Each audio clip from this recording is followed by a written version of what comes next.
When Sophia Maynard arrived on the morning of April 16, 1992 for her usual shift as a clerk at Brittany's Card and Gift Shop in Agawam, Massachusetts, she was immediately struck by something odd. Her coworker Lisa Ziegert's car was still in the parking lot, even though Lisa was scheduled to close up the night before.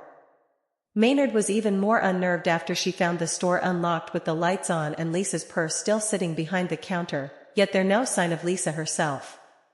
"I was pretty panicked at that point. I knew something obviously happened to her," Maynard told correspondent Andrea Canning in Dateline. "Unforgettable. My first instinct was to run and call the police."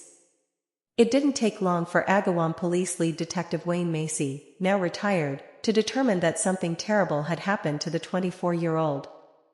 Investigators discovered that a door in the quaint card shop had what looked like a heel mark on it, suggesting it might have been kicked in during a violent struggle. In a back room, boxes were flattened down, and there was blood on some. "We started an immediate search of the surrounding area. Dumpster areas, back alley areas, this was kind of a strip mall type area," Macy recalled. What Macy didn't know then was that it would take 27 years to unravel the mystery of what happened to Lisa that fateful night and finally bring her killer to justice. "We tell a lot of tragic stories on Dateline, but in many ways I find the most heartbreaking are the ones that go unsolved for years, like the murder of Lisa Ziegert," Canning said of why the case stood out to her. "It would take dozens of investigators, hundreds of DNA samples, and thousands of witness statements over the course of decades to finally learn the truth. And when that answer came, the people who cared about Lisa would move forward in ways that inspire me to this day." Lisa was described by those who knew her as a bubbly middle school teacher's aide with an infectious laugh who loved art and dancing. "We would go out, to clubs and we would listen to music and dance and she had her favorites, but if we were in a car even driving and a song came on that she loved she would pull over to the side of the road into a parking lot and just turn up the radio and get out and dance," friend Kim Murray recalled. At 24, Lisa had a full life with a close-knit relationship with her family, dedicated boyfriend, and large group of friends. Aside from working at the middle school, where her brother David Ziegert said kids loved her silliness, she also worked part-time at Brittany's Card and Gift Shop shortly before she disappeared. The usually carefree Lisa told Murray one night at the shop that she had the eerie feeling she was being watched. Then, on April 15, 1992, sometime between 8:30 p.m. and 8:50 p.m., Lisa, who was working alone, disappeared in the middle of her shift. "There was an assault that took place in the store to gain some kind of control over Lisa," Macy said. "There was also a side door, and the side door led to an alley, and they probably went out the side and just pulled the car out and left from there." A few days later, on Easter Sunday, someone out walking their dog stumbled upon Lisa's body in a wooded area. She was partially clothed, had defensive wounds on her hands, and there were obvious signs of sexual assault. A medical examiner would later determine she died from multiple stab wounds to the neck. Macy made the grim trip to notify her devastated family. "I went down to my knees," her mom, Dee Ziegert, remembered. "It was something I really didn't expect to hear."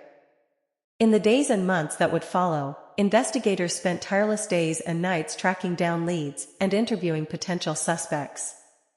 Detectives were able to quickly rule out Lisa's boyfriend after confirming his alibi and determining that his DNA did not match the DNA left behind on Lisa's body by the killer.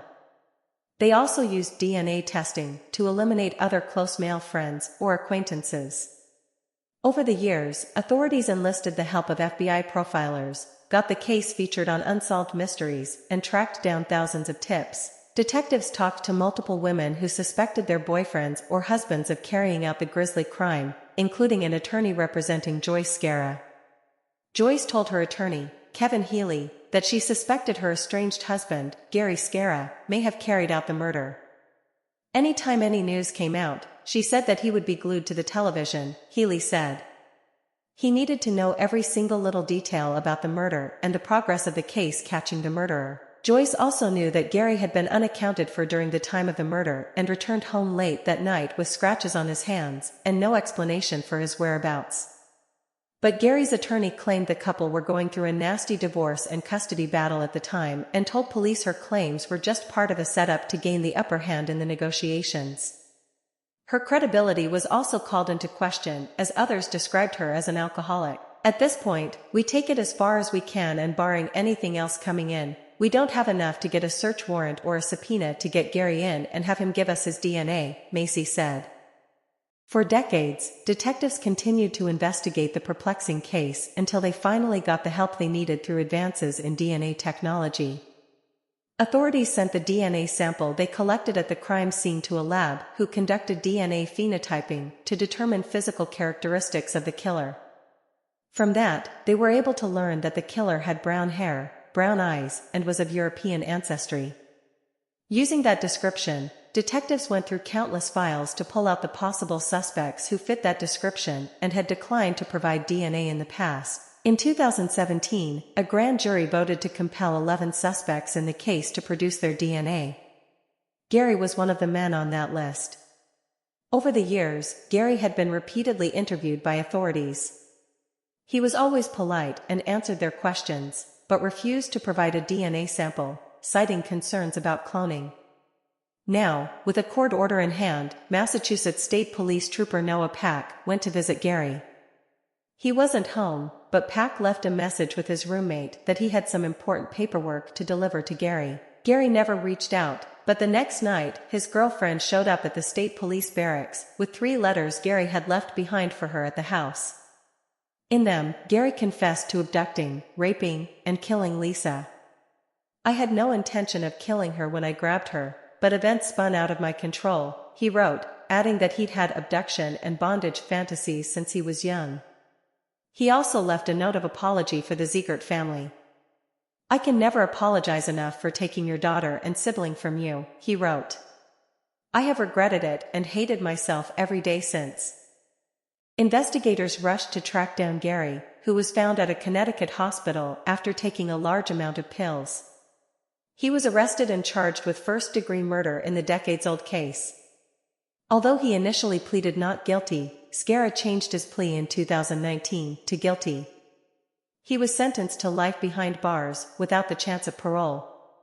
After 27 years, his conviction finally brought a measure of closure to her family and the detectives who'd tirelessly worked on the case for years. Macy, who often went to the cemetery to talk to Lisa during the investigation, brought a single rose to her gravestone after Ziegert was caught.